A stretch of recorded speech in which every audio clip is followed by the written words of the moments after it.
Hey everyone, and welcome to today's tech tip.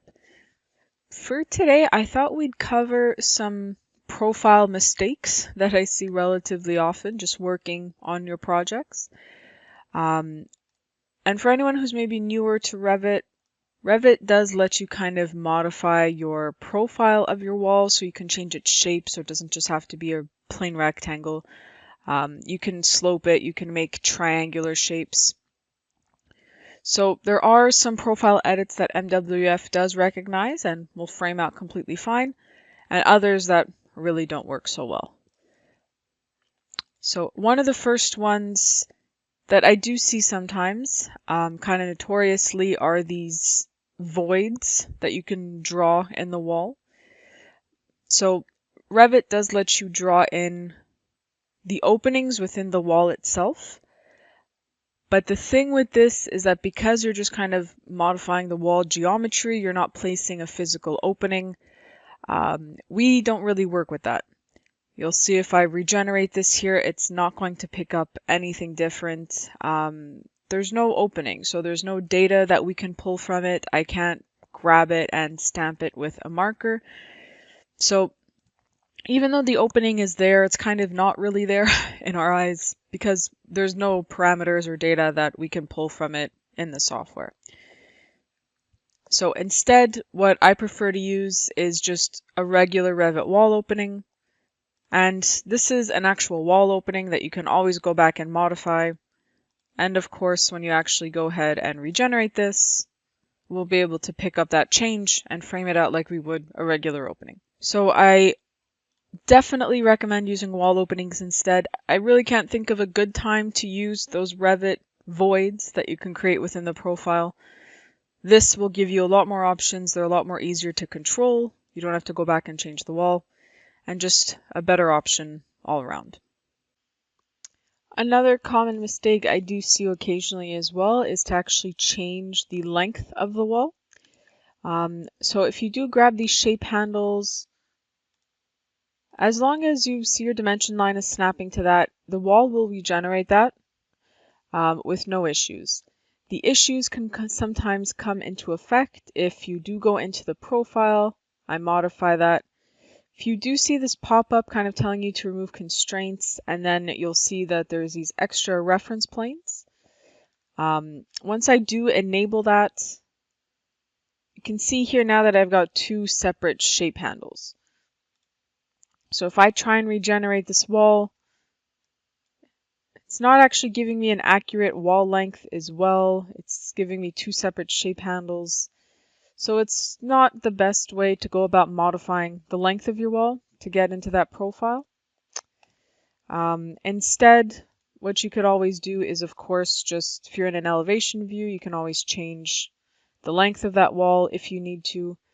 Or if you go to a plan view, we do naturally follow just the wall ends. So you could always grab these walls, grab the blue dot, and drag it in a plan view as well. And that's something that we'll be able to pick up a lot easier than editing the profile of the wall. So last option, again, that I see quite often, is to actually change the slope of the wall. And this is something that MWF does recognize. So if ever you do have any kind of sloping triangular profiles, you can change the shape, give it a regen, and by default we do follow whatever that shape may be. There are also some built-in commands within MWF that I think will help out quite a bit of you framing if you've got different profiles like this. One example I can think of is maybe if there are some stairs on the bottom, and maybe your wall is slightly broken up with these steps.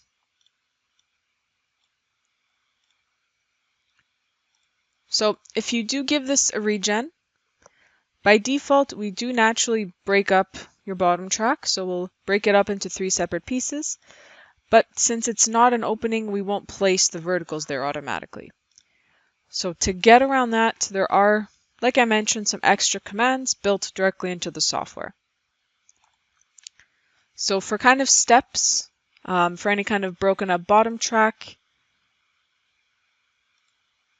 if you go into your tracks in the Miscellaneous tab, you'll notice there's this option here to add verticals to any kind of staggered bottoms.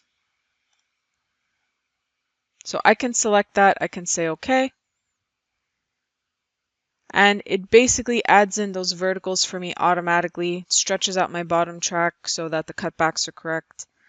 Saves you from having to do some manual edits of copy pasting and running your cutbacks separately on these profiles.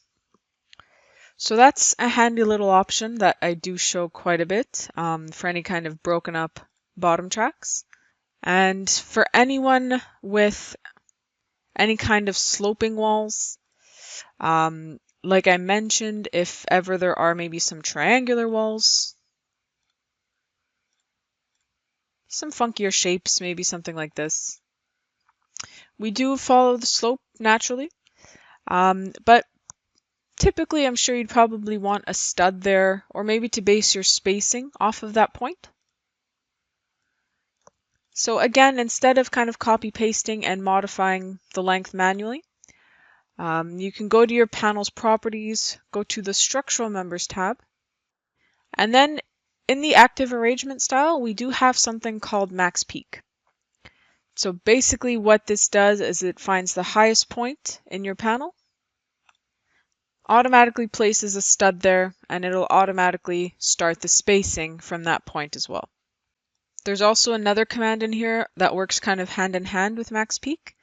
If you go to this miscellaneous option, you'll see there's an option here to add double studs wherever there's a slope change. So again, max peak will just find the highest point, start placing your spacing there, it places a stud there automatically, and then if there's any other slope changes, you could also turn on that double stud option and it'll give you some double studs at that point. So that's it for me today. I hope all of you enjoyed today's tech tip.